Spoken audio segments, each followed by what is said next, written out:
Hello and welcome to Talk of the Traitors. I'm Benedict Townsend. I'm Hannah Townsend. Joined by Suki Townsend.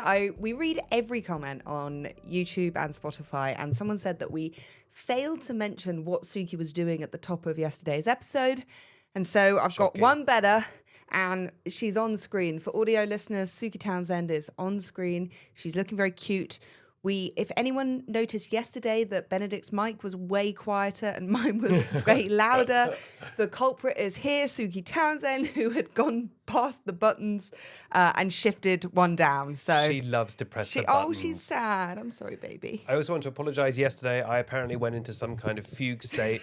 And even though Matthew had very clearly been banished in the episode I just watched, I was like, the traitors will want to keep Matthew in. He was fully gone at that point. So God knows what I was thinking. We got lots of... The podcast has just turned to muck, hasn't it? We were talking about... Well, you were talking. Sorry. Actually, I won't take that fall. You were talking about someone who we just watched very clearly be banished. You were talking about him like he was still alive. You just couldn't cope that Matthew was no longer with us. He was like a father to me. He really was. And, you yesterday were talking extensively about your horrible blood injury. So I think we were both bringing something to the table. We also got quite a few comments from people who were squeamish.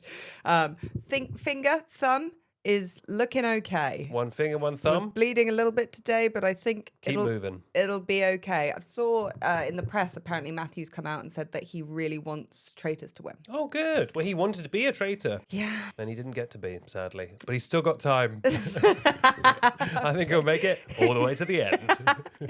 We'll do our final predictions of who we think's going to win. You, Matthew. Azza, Traitor. Shall we do a little bit of preamble before we get into Traitors? Or do you can't. Well, no, shall we do a bit of preamble?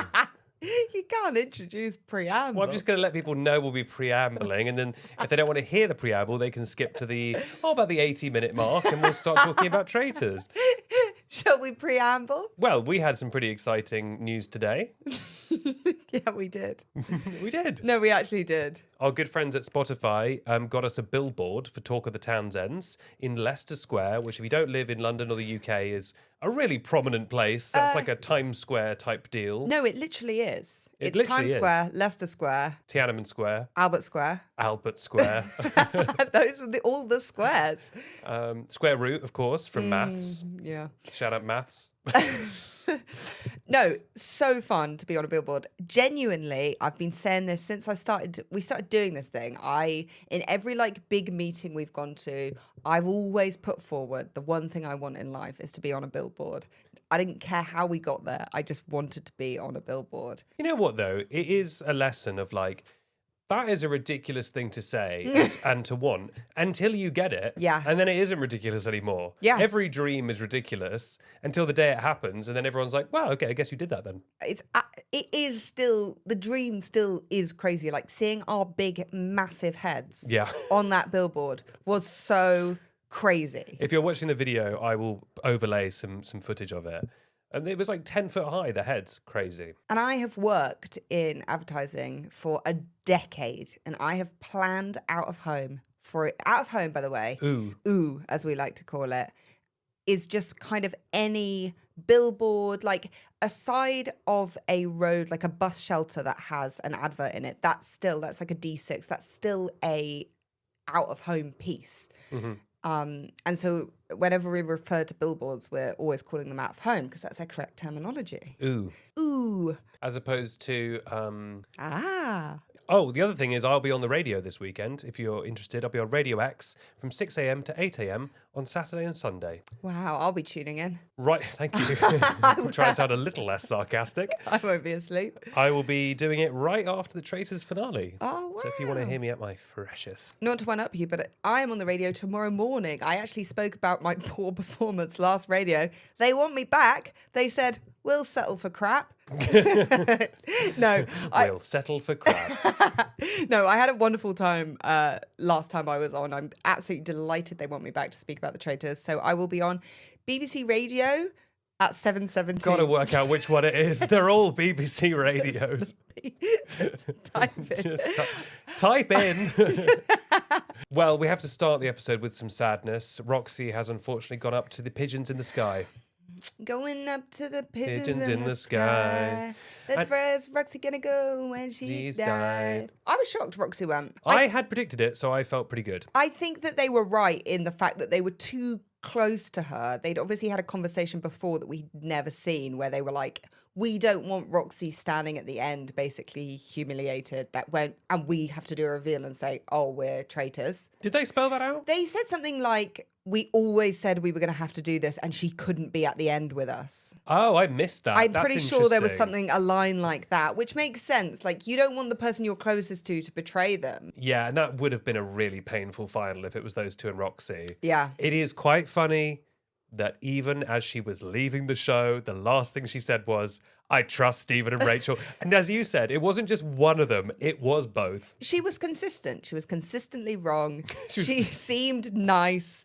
But here's a question. Mm-hmm. Do you feel like the public has a right to get annoyed when the faithful are getting it wrong? That's a very good question. And I actually think no, because as we're always quick to mention on this pod, we, the public, are smug because we know who the traitors are. It is so different when you don't know. And yeah, okay, people miss clues or whatever. But often in this game, the difference between a real clue and just you being delirious is imperceptible. Do you know what I mean? Like, they're always barking up the wrong path. But how the hell are you supposed to really know what's going on? I mean, yes, some people are sharper than others. And I wonder a little bit in this episode whether people have perhaps been pretending to be a bit less sharp than they have been, because everyone got a lot sharper this episode, which I think has been tactical. But I don't think we as the public have a right to get like actually annoyed at them. It's a game. I know, but the public are annoyed or have been annoyed. Some people, I almost think, are treating it like a football game when you're watching it and you're like, just put it in the net. Like, that they're like, I can do that. Like, I feel that people think, because I guess we do have all the information, that they have a right to, like, genuinely, I feel like people online are genuinely annoyed at people for being so bad at the game. But the game, I will say, has to have people who are good and who are bad, and casting can't know who will be great and who will be bad. Look, I'm not going to sit here holier than thou and not pretend that when I watched Jack change his vote from Rachel to James, that I didn't put my head in my hands and go, you bloody idiot, what are you doing? I'm not going to pretend I didn't do that. That being said, being genuinely annoyed at them is a level of like parasociality or whatever the word is that is too far and you need to go and touch grass. Hard agree. We had the Judy mum reveal from Claudia. Fun that Claudia got to do a little reveal. It's so funny that like the big family relation thing was kind of the big hook that everyone was talking about in this series. And like, it's been fun, but like, I don't think anyone really cares. I mean, Traitors this season has done a lot to reinvent the wheel, which has been interesting. Do you think, can we go through what has worked and what hasn't worked? Number one, secret traitor. I would say that did work. I think it probably got revealed earlier than they wanted it to because Hugo went so quickly. I think it would have been stronger if she'd lasted a little longer, but I think that was effective. Number two, asking questions directly to the traitors.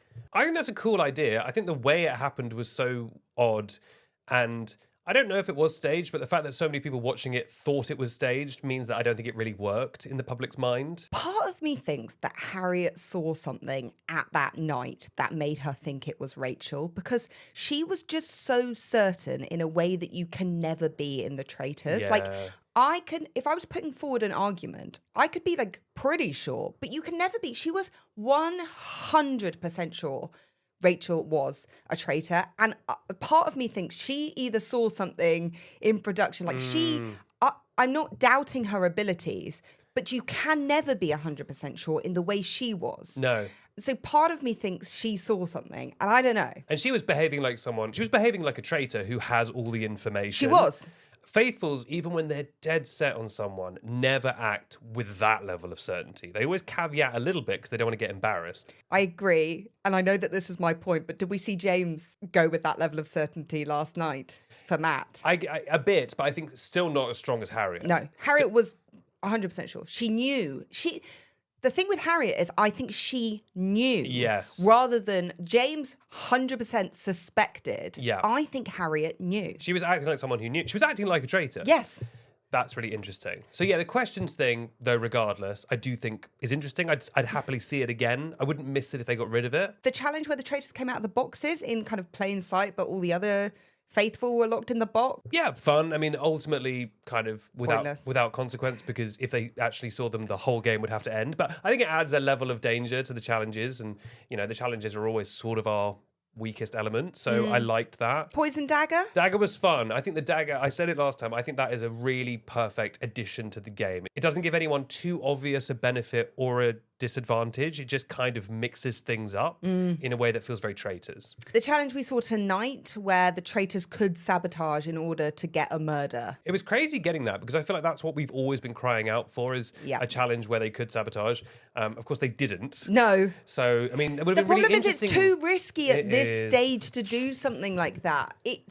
When there's only, 6, 7 of you. Oh, sorry. Oh, my God. I really didn't. That was unintentional. But when there is so few people, like, you're not going to put yourself out on the line. That said, James, Chunder City, no one suspected him. No, but he's just... Well, we'll get on to James, but I just think that you can't fake that unless he's an amazing fake Chunderer. I will say, though, with so few people, them having the ability to murder would have been so powerful. Aligned. Another change we've seen this season is that there's a lot more shield stuff. I think the other international versions have been very shield heavy. That kind of ill-fated Australia season 2 that we watched was really shieldy. Here's my hot take. I don't like the shields in the Traitors. No, I think it causes a nice bit of ruckus amongst the pigeons because Roxy. we saw Sam. He took went out on a limb to get the shield, and that kind of rocked the boat. I also I guess it takes a little bit of power away from the traitors. Also, we saw them when they weren't sure who had a shield. You see, that's what I don't like. I don't mind when it forces people to be selfish in an interesting way.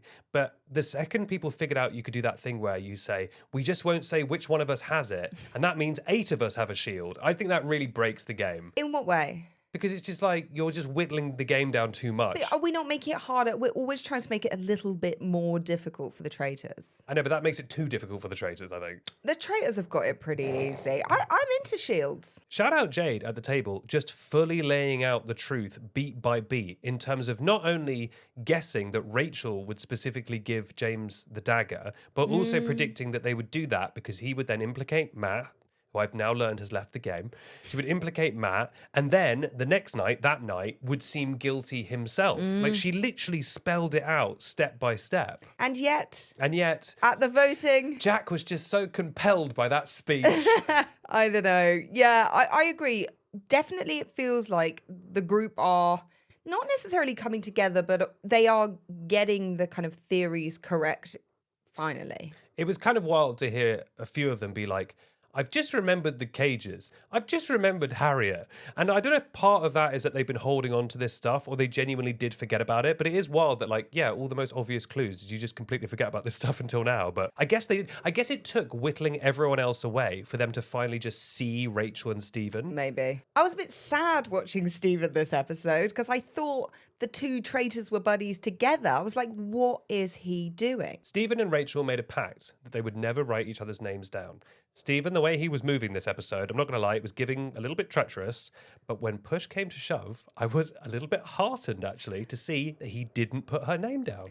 I did like his reasoning, though, of I'm worried Rachel's going to go because there's obviously a lot of buzz around her. And if she does go, I need to look like I was in on that because I'm going to survive and continue. But he was the one, I would say, leading the charge. Well, yeah, exactly. That's where I disagree with him because I'm like, it's not that there's buzz around Rachel. You're saying to everyone, we should get rid of Rachel. Yeah. Which is kind of out of nowhere. I was a little disappointed. Not disappointed, but it wasn't what I expected from Stephen. Me neither. I actually had my money on Rachel being the one to abandon him. Yeah. Maybe at the last stage, not here. Yeah. I was quite shocked. I guess in his mind, if they had, this is the last time where they're going to announce what they are. And if someone had stood up and said, I'm a traitor, that's pretty good. Yes, because that signals to the group that maybe there's no traitors left, or maybe there's just one. And then he can go, well, it's probably Jade. Get her out, home free. You know what I mean?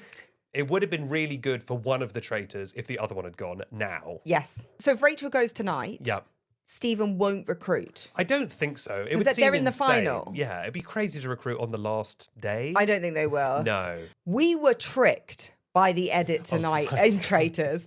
I was recording us, which is embarrassing to watch back. I was like, who's it going to be? Is it going to be Rachel or is it going to be James? And for all the talking and the yapping we've done about how we understand the editing and we're so clever, we got absolutely tricked by the editing. Of course they were going to do a rug pull. But tomorrow is the final. It's so big already. It didn't need a cliffhanger in order, like, people are going to tune into the final. We didn't need that cliffhanger. I was quite shocked by it. Well, here's the thing.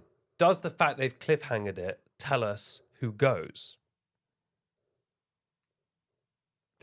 Say more. You can't say that and then just expect me to bounce off it. Explore that for me. Think on that. Well, the more interesting thing is that Rachel goes, Yes. right? The less interesting thing is that James goes. So if it's less interesting, how do you make it more interesting? You cliffhanger it. Do you see what I mean? Yeah. You see what I'm putting down? So maybe it's James that goes, and so... But do you not think people will be like, that was a crazy final because we start with Rachel standing up saying she's a traitor and then seeing what unfolds? Like, Yeah. Are they putting all eggs in one basket? Because I think tonight's episode could have used a bit of a zhuzh. Yeah, we didn't have any big moments. Well, that's the thing as well. And also, like, how do you... Otherwise, if there's no murder, right? No. Then how do you start the final with a bang otherwise, you know? Otherwise, they'd just be at breakfast or whatever. But Right. is the bang Rachel or is the bang James? What do you think? I mean, we can't know. Sorry, there's no theory. It's just picking things I out of a don't know. box. Rachel's just been quite lucky in terms of, like, she's got the shield at points. You know, she's... I don't know. My heart is telling me Rachel. But my body... But I think that is a great point, that if it's actually quite anticlimactic and James is just going to get up, maybe do a cliffhanger. It's like, do you remember on the Squid Game, the challenge, there was like a really sweet guy and he needed to like Catch the ball. He needed to catch a ball and then they cliffhangered it and then because he didn't catch it, and it was really sad. It was. If you haven't watched Squid Game The Challenge and you like Traitors, really I cannot, not the first season. No. First season was all right. The second season was like liquid heroin. We could not get enough. It didn't really make any sense to me that it was so good. It was so good. Like, I was like, felt electric watching it. I had so much fun. There was this very simple catching game, and there was a guy who they had spoken badly about. The team had spoken badly about it, and they were like, he won't catch it. He's crap, essentially. Yeah. Guys, and then he doesn't catch it. Oh, it's so sad. And he go like, I am brave. I am strong. Or was he talking? He was like, you are brave. You are strong. saying it You to will himself. catch this. And then he dropped it. Honestly, Squid Game The Challenge season 2, whatever the most recent season is, Yeah. so good. It's like one of the best Squid Game things I've ever seen, including actual Squid Game. Yeah, if you need a hit after this, although apparently Irish Traitors is going to be on the BBC. Oh. So I want loads of comments of the Irish flag if you want us to cover that. I'm on board with your theory that if it's an anticlimactic reveal, aka James, save it for the next point. You make it climactic by making it a literal Reveal. cliffhanger. So I don't know, that's my theory. I think that's interesting. I mean, either way, it's also just a good way to start the episode with a bang. Do you want to talk about, like, Stephen and Rachel, even though they didn't vote for each other, they were getting a little bit heated at the table. Here's a little advice for anyone who's on future seasons of Traitors. If people start, there she is. If people start, like, giggling and smirking, to me that usually means, like, something's going on. Because no one makes Stephen laugh when they accuse him, apart from other traitors. And they get a little smirky when because they know, you know? There's a knowingness. I think it's the uncomfortableness of it, isn't it? You both know who each other are. And it's, to a degree, it's a little bit painful, isn't it? When you've said you're going to stick together. To be honest, I think there was enough heat between them that wasn't, you know, the way people have gone at Jade during this. Like, I don't think it was any more extreme than that. I think, you know, it shocked us a bit when Rachel came a bit left field being like, and who was in the cages? I was like, know. What's going on here? It also... Because they didn't need to do that, I don't think. The thing with Traitors and the round table is, I just don't understand when people said things. Yeah. So tonight, when Rachel suddenly was like, what about the cages? I'm like, did it happen in this beat by beat order? Or did she actually say that up front as just like an opening piece that they were discussing, and they put it later on to make it seem more dramatic? Because from our point, all of the heat was on James. It made no sense for her to suddenly bring up Stephen. No, it seemed like she was really throwing him under the bus in a way that she never has. Yeah. It was very strange. And then he got a bit heated on her. It was a real tit for tit for a while. Do you think the edit swaps things around in terms of how they discuss at the round table? The chronology of the table? Possibly. I mean, they might... Is that too unfair? No, because it's the way you reveal things to the audience. Yeah. It's storytelling. You're still honestly showing what happened. You're just not necessarily showing it in the right order. Because I think previous Traitors seasons used to do a thing where we would see the whole round table. We'd be like, oh, it's definitely going to be X. And then it would suddenly be someone else. And we would be like, but no one discussed them. Yeah. Why is it them? And I think now they are doing a more even draw at who is likely to come up. Because that really messes you up when you're like, we didn't hear anything about this person. Why is everyone voting for them? Well, it's like with when Jake and Leanne won. And it became very evident that they had like a real team and they were like mates and had obviously made agreements. Yes. And we had seen none of that. No, we didn't know they were mates. It was only right at the end when they won together. It was like, oh, they've obviously like teamed up, but like I had no inkling of this. Yeah. Okay, which is fine. That it's part of the drama of the show, that you don't get all the information, but I do think it's interesting. Here's my question. If Rachel remains, do you think the alliance is solid or do you think it's... I think it's every man for themselves now. How about you? And it's tough because they are... Stephen and Rachel, they are related. It's come out now. She's his lollipop lady. Let's end on this note. Whose speech do you think was better, Rachel's or James's? James's. Hard agree. 100%. The thing about James is that he is illustrating the best defense that you can have as a faithful, which is just openness. There's a level of openness and honesty you can have as a faithful that you just can never have as a traitor unless you're the world's best actor. Like his thing is always just like, I am what I am. I am what I appear to be. I'm an open book. And it's a very strong defense because it's just clearly true. Yeah. I find it a bit wild that anyone voted for James. And he made an argument which people may have said at the table, but we haven't really heard, which is why hasn't she been murdered? Yeah, everyone says she would be the best traitor. She's so smart. She's so switched on. She's been the best faithful, which in turn would mean... Yeah. Yeah. It's so true. Why would you not make murder it to the her? end? If she's such a traitor hunter, why the hell are you still there? I will say, though, my man, Faraz, he's coming in clutch kind of as my hero for the season so far. I mistakenly said he was Geordie. He's actually from Middlesbrough. He's from Borough. So my huge apologies to the people of Borough. I think he's doing Borough proud. Yes. I think he's a sharp lad. I think he's also kind of cleverly weaponizing the fact that people overlook him because he's the youngest. And he's making some sharp points. He knows when to keep his mouth shut, which is very smart in this game. The Roxy technique of walking up to someone going, are you a traitor? Doesn't work. So I've got high hopes for Faraz. To round things off, I mean, should we talk about the vomit comet really quickly? James being sick. What was going on in that challenge? I would say it was like a poor performance from everyone. I guess it was a very steep hill. I don't know if there was one of those situations where there was like very low oxygen at the top of that hill. Do you think they'd not stocked up on the lasagna that they were always talking about? Me, when I go to the hill that makes you vomit? I mean, what was going on? What part of the lasagna is the best part? Roxy asked that yesterday. Is it the corner? I don't like a crispy part. I want soft. I want the heart. I want the beating heart of the lasagna. So you wouldn't want a corner? I don't want crunch. Not crunch, but like... Sorry? No, I want the heart. I also want to shout out when Claudia was doing one of the 5 explanations of the game, there was very clearly a dubbed in part where she went, and also golden rocks. So clearly they were called something else initially and then, I don't know, maybe they got sued by a gold company. Yeah, maybe someone had the trademark name for Gold Rocks. Maybe they were called Golden Nuggets and then the cereal people got mad. Well, for the second last time, good night. For this series, the podcast will continue. God. Okay. Please rate 5 stars if you haven't already, and make sure to follow the show to be the first to get new episodes. Thank you so much to everyone who's already rated and followed, and comment those Irish flags if you want us to, well, first of all, to show respect to the nation of Ireland, but also if you want us maybe to talk about Irish traitors. Goodbye. Bye.